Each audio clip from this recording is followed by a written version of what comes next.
Imagine walking into a house where every shadow feels alive, a place where footsteps echo across empty hallways, and the attic is said to be so cursed even veteran ghost hunters refuse to step inside. This is the story of the Riddle House, a home built on sorrow, tragedy, and death. A house many call Florida's most violent haunting. The Riddle House was constructed in 1905 in West Palm Beach, Florida, but it wasn't built as a family home. Its first purpose was as a funeral parlor. For years, grieving families carried their loved ones through the front doors. Coffins sat in its parlor. Final goodbyes were whispered against its walls. Some believe that when a building witnesses so much grief and mourning, it absorbs it. The sorrow doesn't leave, it lingers. And at the Riddle House, it seems that grief transformed into something much darker. In the 1920s, the home changed hands. It became the private residence of Carl Riddle, Palm Beach's very first city manager. Riddle was a respected man, but the house already carried a heavy history. Staff and visitors reported unease from the beginning. Doors opened on their own. Lights flickered when no one was near the switch. Some even whispered that the spirits of the dead still lingered, unsettled by the home's transformation. The most infamous event happened during Riddle's time. One of his employees, drowning in debt and despair, climbed the narrow staircase to the attic. He tied a rope to the rafters and ended his life. Since that day, the attic has been described as a portal of violence. Visitors report being shoved, scratched, and even choked by invisible hands. One contractor swore he heard footsteps behind him while repairing the roof.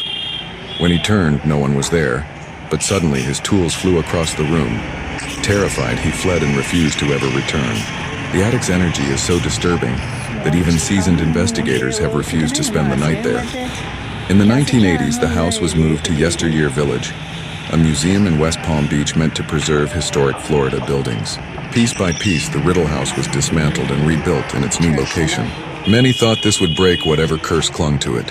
Instead, it only seemed to make things worse. Staff at Yesteryear Village reported that the house immediately became the most haunted building on the property. Whatever was inside hadn't been left behind. It had followed the house, and now it was angrier than ever. The list of encounters is chilling. Workers have been pinned to walls by unseen forces. Objects move across rooms.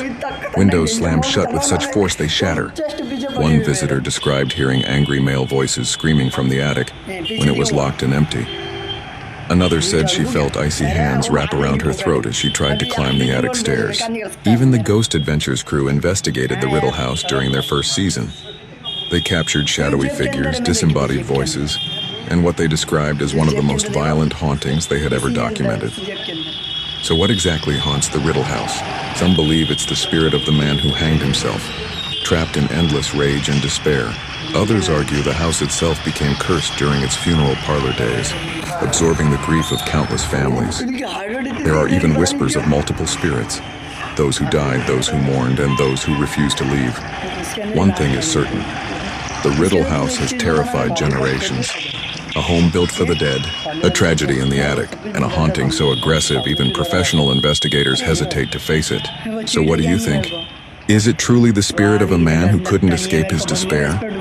Or is the Riddle House something darker? A place where sorrow has fused into the walls themselves.